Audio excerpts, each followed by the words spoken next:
The royal family went to the lovely Natal National Park for a few days' well-earned rest, away from the cheering crowds, with not a single camera to disturb them.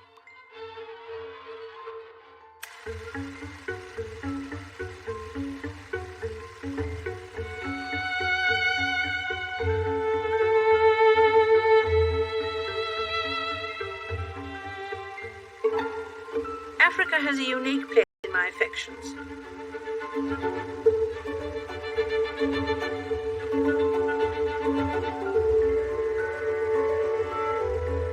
I remember my own lifelong commitment, made in 1947 at the age of 21. I declare before you all that my whole life, whether it be long or short, shall be devoted to your service and to the service of our great imperial family to which we all belong. I know that your support will be unfailingly given. God help me to make good my vow, and God bless all of you who are willing to share in it. Although that vow was made in my salad days when I was green in judgment, I do not regret nor retract one word of it.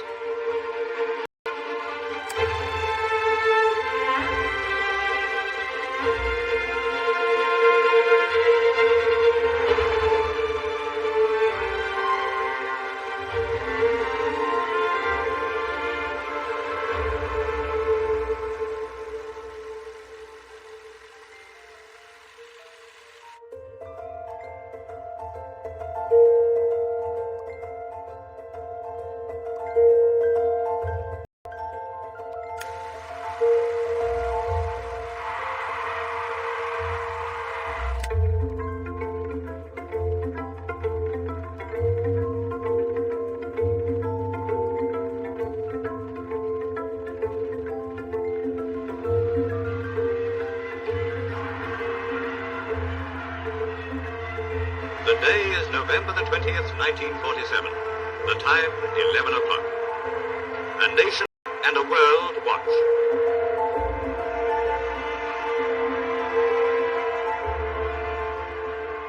If I am asked today what I think about family life after years of marriage, I can answer with simplicity and conviction. I am for it. Once only in 1100 years of British kingship has there been such a day. And this relationship between two people, however deep at the time, needs to develop and mature with the passing years. For that, it must be held firm in the web of family relationships.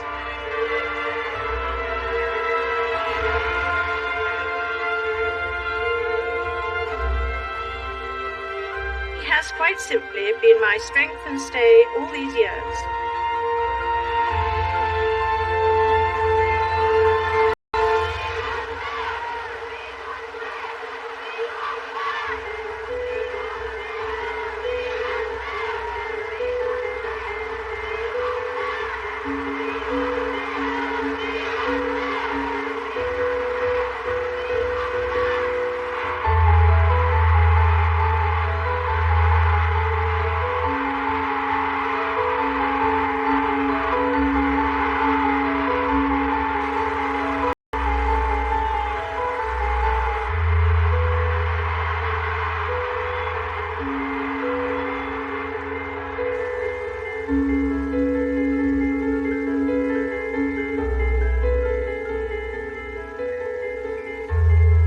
Sadness a part of all our lives.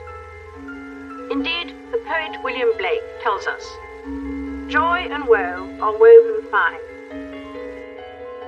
a clothing for the soul divine. Under every grief and pine runs a joy with silken twine.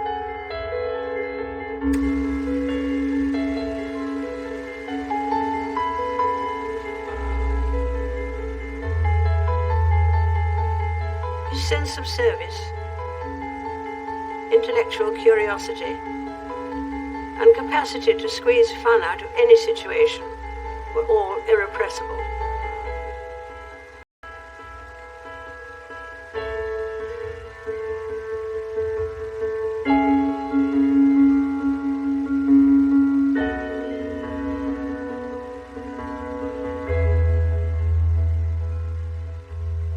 that mischievous, inquiring twinkle was as bright at the end as when I first set eyes on him.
An excited crowd outside the palace. Her Royal Highness Princess Elizabeth was safely delivered of a prince at 9:14 p.m.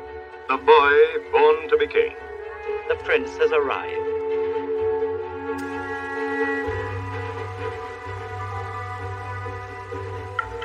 For parents, a birth is time for reflection. What the future holds for the baby.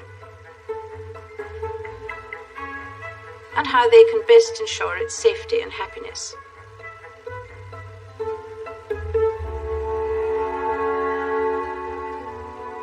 Princess Elizabeth and Prince Philip spend a happy afternoon with the world's most famous baby.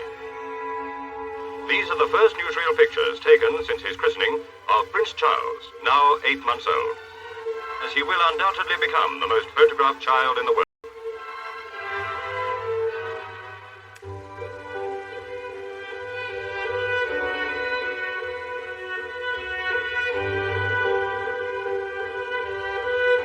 The birth of a baby brings great happiness.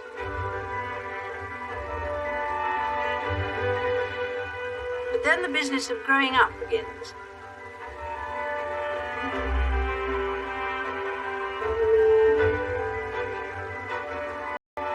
It is a process that starts within the protection and care of parents, other members of the family, including the older generation.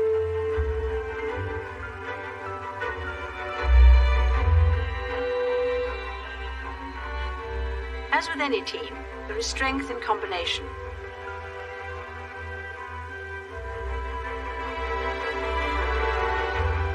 What grandparent has not wished for the best possible upbringing for their grandchildren?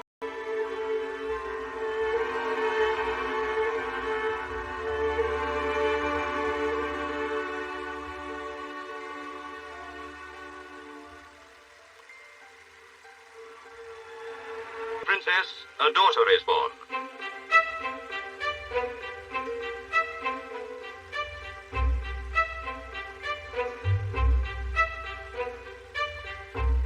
Often a child's helplessness and vulnerability brings out the best in us.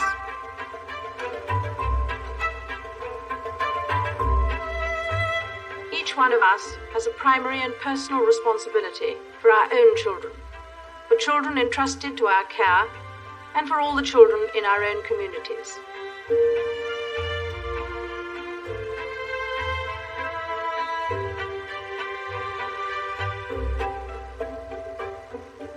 My father watched his grandchildren take their first steps. And he knew that all the sacrifices and anxiety of the dark days of the war had been worthwhile.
king became unwell on May the 24th. A further announcement on June the 4th said that the king, on the advice of his doctors, had reluctantly decided to cancel all his public engagements for at least 4 weeks. The king's doctors had advised a prolonged convalescence. Good health is a precious gift.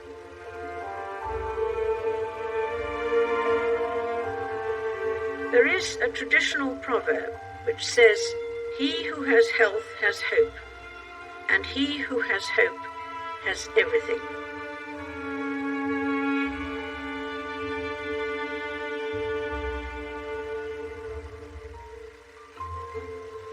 It is in times of stress and difficulty that we most need to remember that in the end we all depend upon each other, and that we are therefore responsible for each other.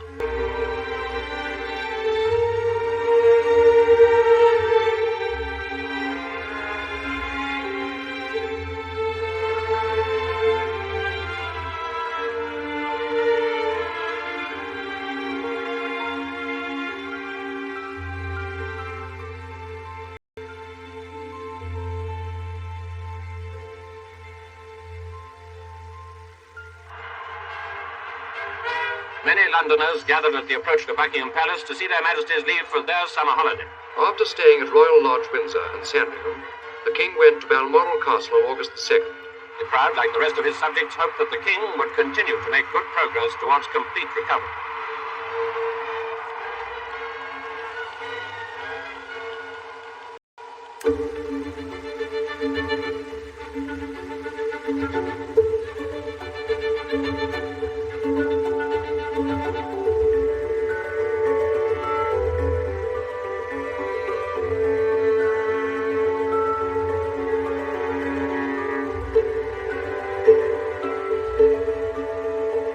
In times of doubt and anxiety, the attitudes people show in their daily lives are of supreme importance.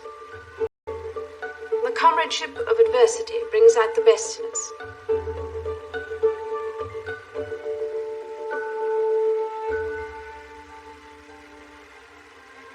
His Majesty returned to London. His holiday at Balmoral cut short on the advice of his doctors. The king suddenly returned to Buckingham Palace for an immediate lung operation.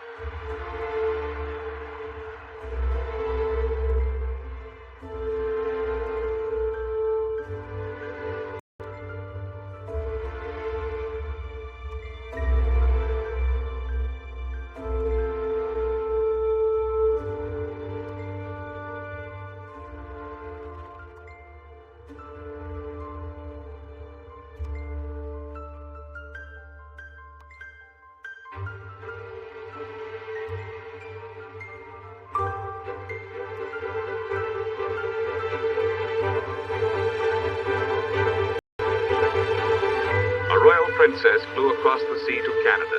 14 million loyal subjects waited to greet the daughter of their beloved monarch, His Majesty King George VI.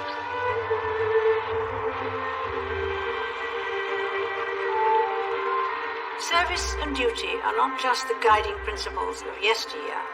They have an enduring value which spans the generations. As Princess Elizabeth and the Duke of Edinburgh set foot in Canada, the eyes and ears of press, film, and radio record the welcome for people far away. We made personal contact on behalf of the King with Canadians of all walks of life, from the Atlantic to the Pacific. In the thousands of miles we traveled, we saw many aspects of Canada and Canadian life.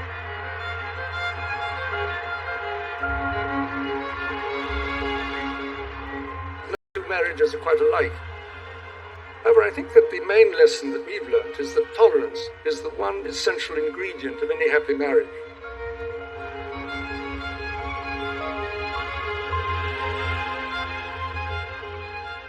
By trial and experience, I believe we have achieved a sensible division of labour and a good balance between our individual and joint interests.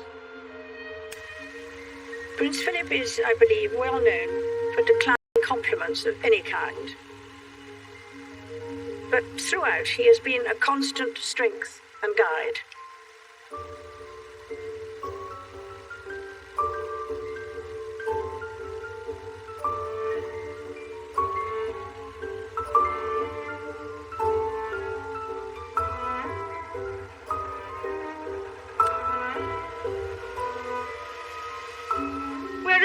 went, I was deeply touched to find an affectionate concern for the health of my father.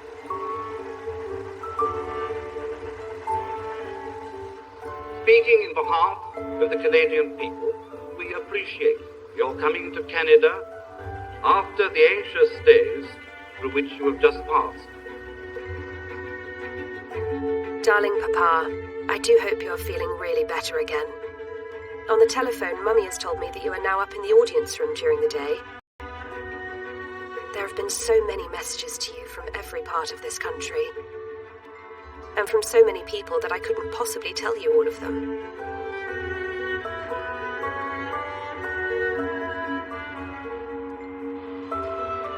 Warm hearts defy the cold winds and icy spray of the sea.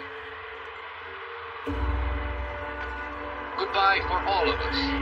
Goodbye to a sailor and his wife, homeward bound across the sea.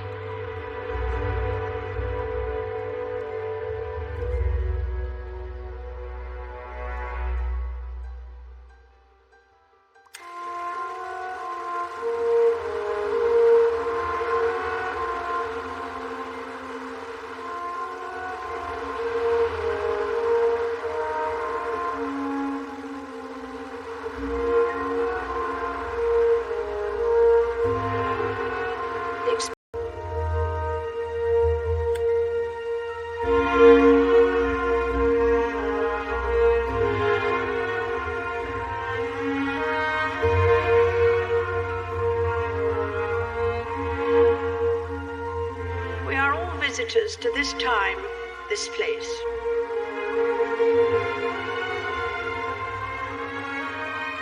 We are just passing through.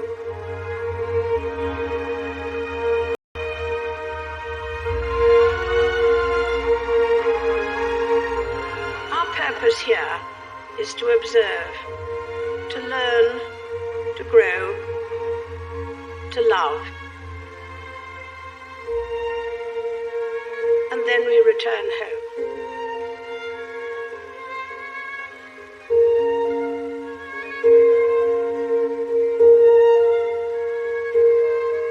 And now we end 1951 as the new year dawns and each lengthening day brings His Majesty greater strength. Let us end with the old toast. Long live the King.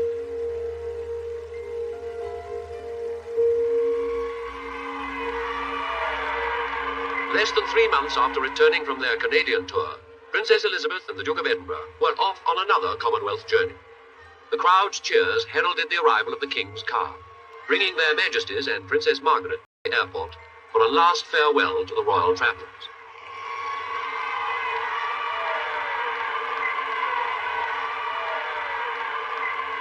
It was His Majesty's first major public appearance since last September.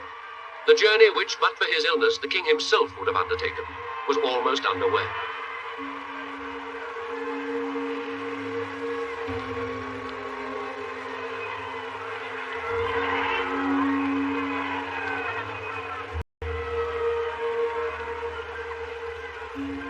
When people face a challenge, they sometimes talk about taking a deep breath to find courage or strength. In fact, the word inspire literally means to breathe in.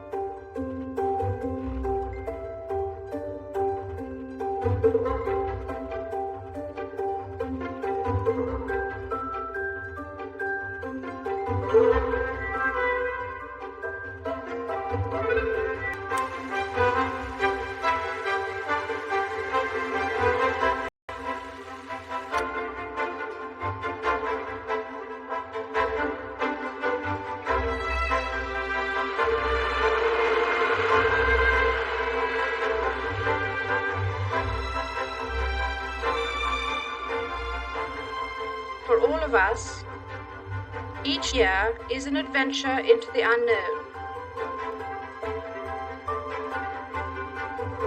We shall need the faith and determination of our forebears to guide us on our journeys. After fulfilling several official engagements in Nairobi, they left the capital for Sagana Lodge. From her car, the princess took many feet of film with her cine camera.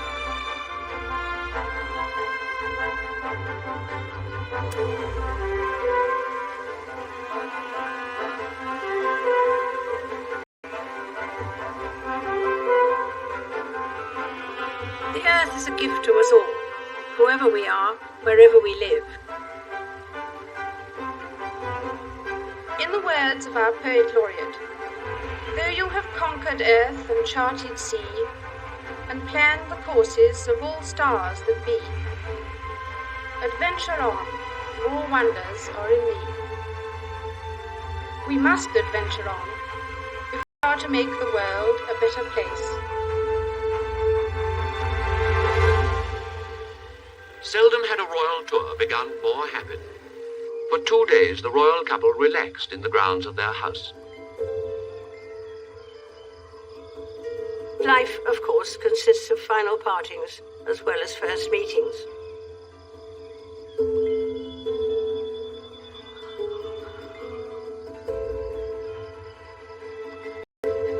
This is London. It is with the greatest sorrow that we make the following announcement. At 10:45 today, February the 6th, 1952, that the King, who retired to rest last night in his usual health, passed peacefully away in his sleep.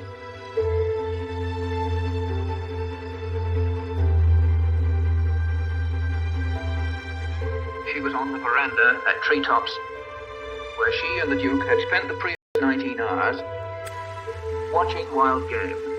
About as far removed from normal civilization as possible. How tragic to think that at such a moment she should become queen.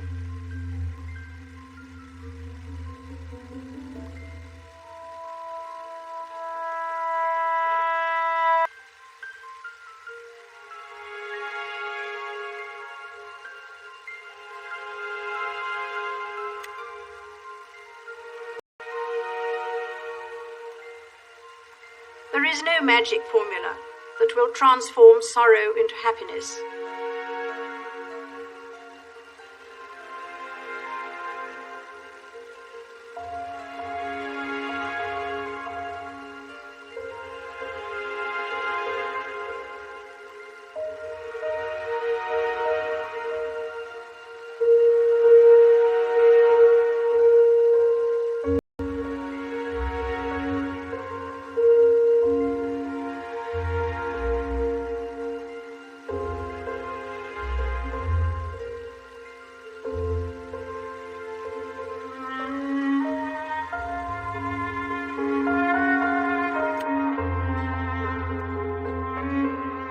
I rely on my own faith to guide me through the good times and the bad.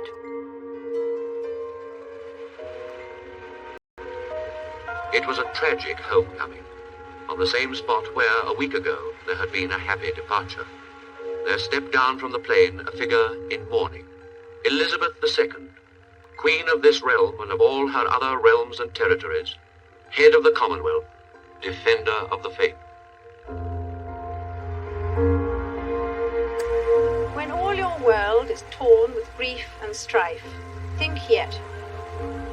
When there seems nothing left to mend the frail and time-worn fabric of your life, the golden thread of courage has no end.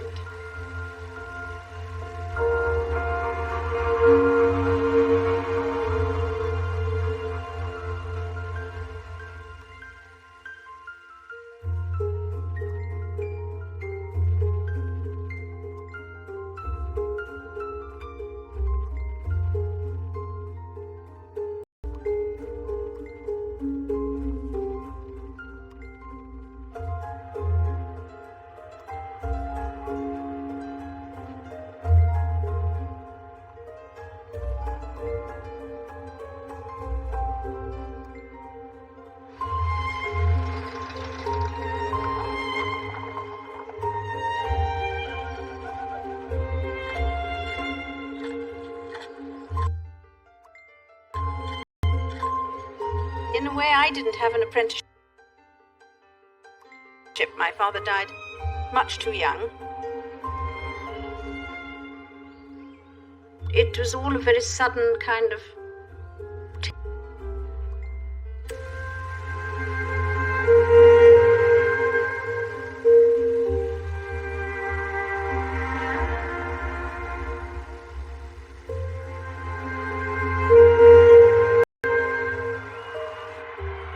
Years ago, a little girl who called herself Lilibet wrote her own account of Coronation morning. Today, the writer of these lines is about to come forth from Buckingham Palace, a young mother and a reigning queen.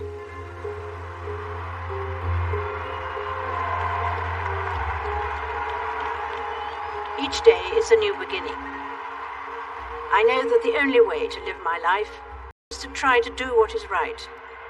To take the long view, to give of my best in all that the day brings, and to put my trust in God.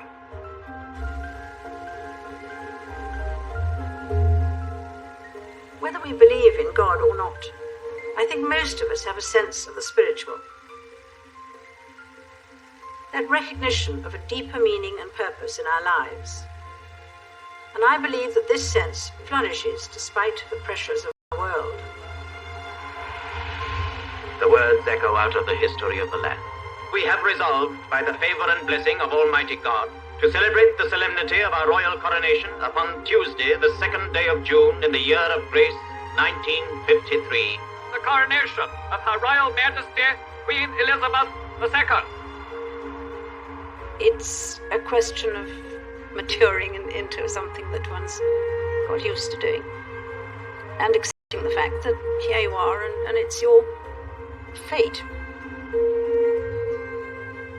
Because I think continuity is very important. It is a job for life.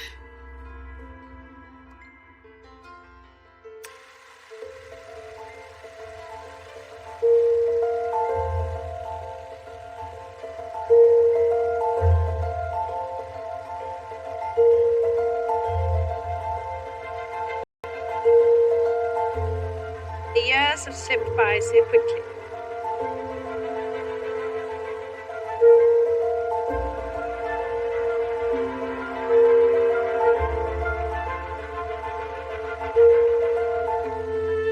There is no point in regretting the passage of time. Growing older is one of the facts of life.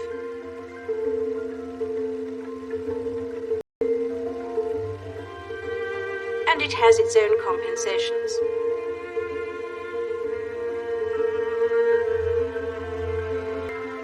One of the joys of living a long life is watching one's children, then grandchildren,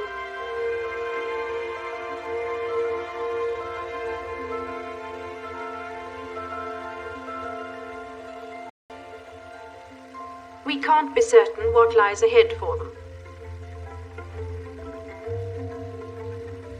But we should know enough to put them on the right path.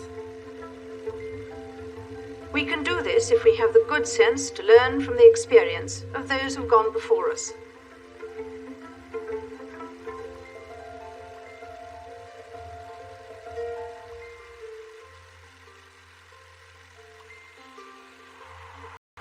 Queen Elizabeth going forth to her crowning. I don't know that anyone had invented the term platinum for a 70th anniversary when I was born. You weren't expected to be around that long.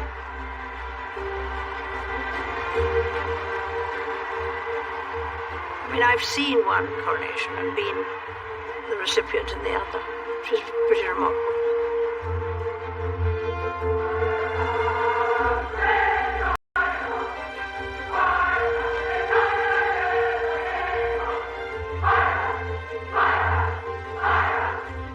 It's a pageant of chivalry and old-fashioned way of doing things, I think, really. But it's quite interesting to have it done again. God crown you with a crown of glory and righteousness, that having a right faith and manifold fruit of good works, you may obtain the crown of everlasting kingdom by the gift of him whose kingdom endureth forever. Amen.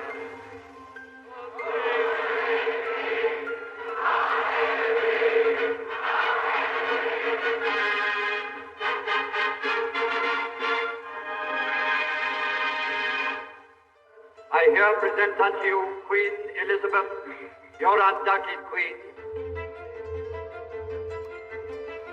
It's inevitable that I should seem a rather remote figure to many of you, a successor to the kings and queens of history.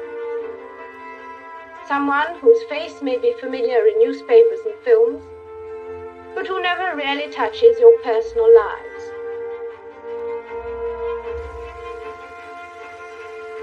In the old days, the monarch led his soldiers on the battlefield, and his leadership at all times was close and personal. I cannot lead you into battle, but I can do something else. I can give you my heart and my devotion to these old islands and to all the peoples of our brotherhood of nations.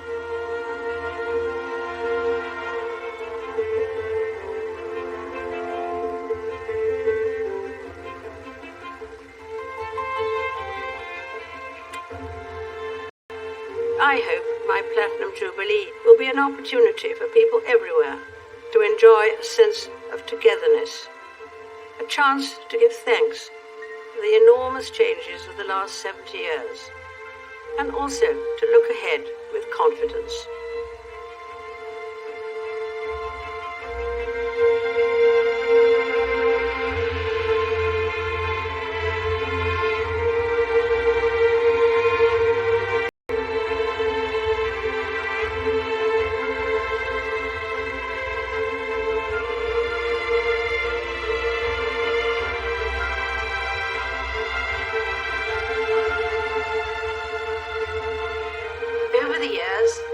Tried to follow my father's example and to serve you as best I can.